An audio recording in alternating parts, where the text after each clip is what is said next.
Hello everyone, bringing you the Mannequin of the Month for December 2022 today. Hopefully this video will be slightly better quality than some of those which have come out recently. I've been doing some experiments, I've tried some different lighting systems, I've bought myself some more professional lighting to use in doing this. Much as it is still a hobby, I'm obviously interested to try and produce the best videos I can. So hopefully with the new lighting setup, this video will be a little clearer, a little better quality than some of those that have been coming out recently.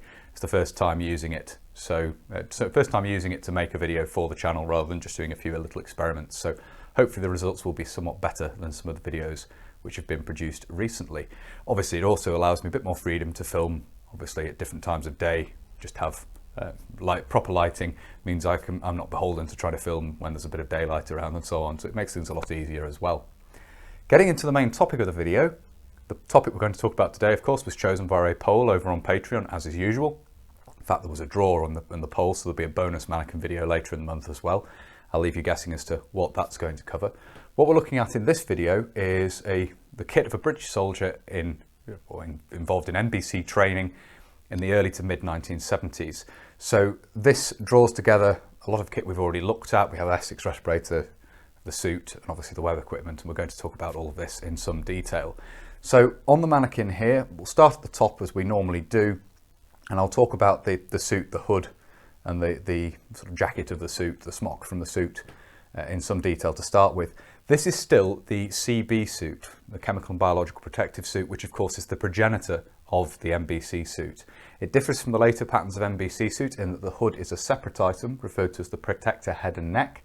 And as you can see, that is a separate item here that attaches around the neck there. It velcros together around the front, as you can see there. So that distinguishes it from the NBC suit. The Mark II, the first pattern of true NBC suit, was in use by this point, and it would soon be replaced by the Mark III. So the CB suit had very much been relegated to training by this point, and it was used certainly in initial training. Going forward right the way through into the 1990s, I've actually heard from some people recollect using this suit with the separate head and neck protector as late as that. So we have the CB suit here, which would not really be used in frontline situations by this time. During the 1970s, the NBC suit was around, available for use at that point, but still in use in training. So we have the smock here and the protector head and neck in this quite distinctive green and grey effect, the two different materials used in making the suit there. And this is something which would carry across to the first patterns of NBC suit as well, the Mark II, which is something we're going to have a look at later in the month, all being well. I thought as we were looking at this now, it'd be interesting to look at the Mark II NBC suit as well. And I'll be bringing out a video looking at that a bit later in the month. The S6 respirator is worn here, as you can see. The S6, having been introduced in the 1960s, was essentially the standard respirator by the early to mid 1970s, and would of course later on be replaced with the S10, but that's somewhere in the future at this point. We have an earlier pattern of filter here with the single intake port on the outside of it, the canister there. We'll see this in more detail as we turn the Mannequin around and have a look at some of the other details. The web equipment is of course the 1958 pattern, and we have the yoke here, as you can see. We have the two ammunition pouches there, the bayonet carried on the left-hand ammunition pouch, and then you can just see here, we'll talk about the detail of this, we'll obviously look at it in more detail as we move the Mannequin round. We have the respirator haversack here, and this would have been a brand new item around this time. It's the vinyl example of the vinyl version of the S6 respirator haversack, which would replace the canvas and webbing type which had been used up to this point. And this particular example is dated 1973. They were introduced around this sort of time. The little pouch on the side here, which is the reason for mentioning the haversack now. This would of course contain the decontamination kit, pads impregnated with Fuller's Earth. They're carried in a little packet in there. So that's the front of the Mannequin. We'll start moving this round now and have a look at some of the other details. Looking at the right hand side of the Mannequin here, we can see some other details of the suit. You can see a better view of the hood there, or the protector head and neck as it's officially called. We have the sleeve coming down here, and you can see here the green material. This is stitched to the outside of the grey and seems to have been added on where you've got particular points of wear, and here it's basically forming an elbow pad. You can see the cuffs here can be adjusted in, and of course this would be worn with rubber gloves over white cotton inner gloves as part of the protective suit. It's rather difficult to display them on the Mannequin. They tend to just slide off the sleeves if you try to sort of fit them on, but that they would be worn with this as well. That's something that's been looked at in previous videos. The web equipment, we obviously have the ammunition pouch here with the now obsolete pouch for the Energa rifle grenade adapter on the side there. These of course are third issue pouches, the slightly enlarged version, which were becoming increasingly common by the early to mid 1970s. And we have a second pattern water bottle pouch round on the side there. This of course contains the 1958 pattern water bottle and cup nested together, and it's closed. This one closes with a strap. The second pattern closes with a strap rather than with the twist lock fitting which had been used previously on the first pattern. So that's a look at the web equipment and the details of the smock and hood here. Looking at the back of the mannequin here, we can see the back of the web equipment. We have the yoke coming down here, the fitting here for carrying an entrenching tool, the shovel or the two-part lightweight pick. If that were carried, we don't have either of those in this instance. We have the two rear pouches here packed out, and then below those we have the cape carrier. Empty in this instance. It would have been used to carry the suit in this training exercise. That's the reason why that's carried empty there, and obviously just suspended beneath in the way it was intended to be worn. Obviously often, particularly later on, moved up above the rear pouches, but in this case just carried down below them there, which is how the equipment was designed.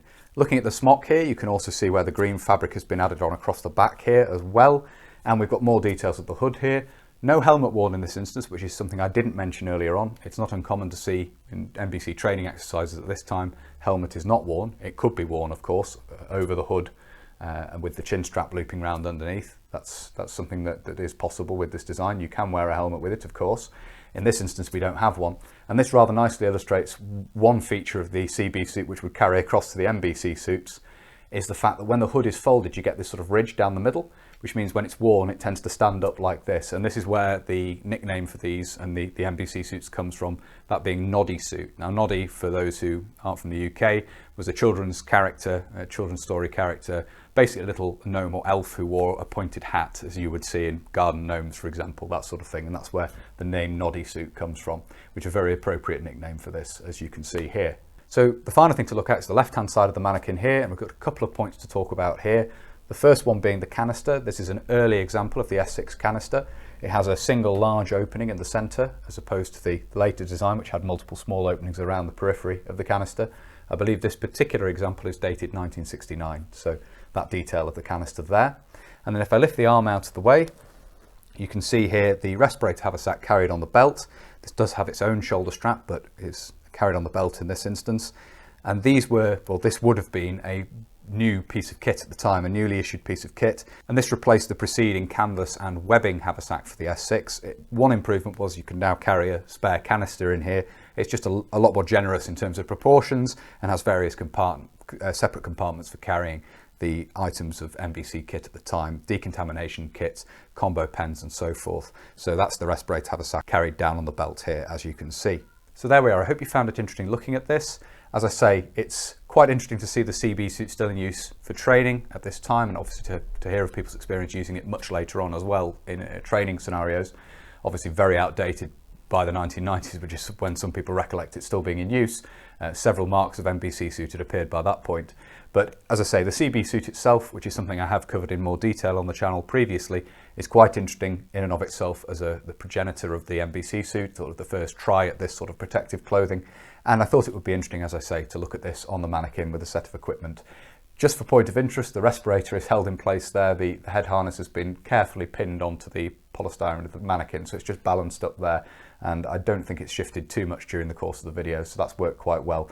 I can disassemble this now, and my wife will be very happy not to have this in the front room anymore. It's not a mannequin of the month that's going to be hanging around for any length of time. Besides which, I need to set up and film the bonus mannequin at some point, so keep an eye out for that going forward. If you found this interesting and you'd like to see that video, please do consider subscribing to the channel if you haven't already. And whether you're newly subscribing or you've previously subscribed, please do make sure you hit the little bell, the notification button down below. That will of course alert you when I upload future videos.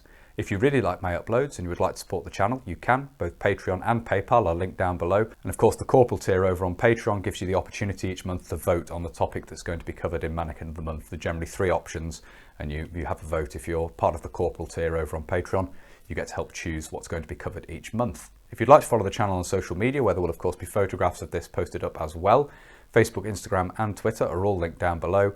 And if you'd like to get in touch but you don't really use social media, there is of course an email address down there as well. That's everything for this video. So until next time, bye for now.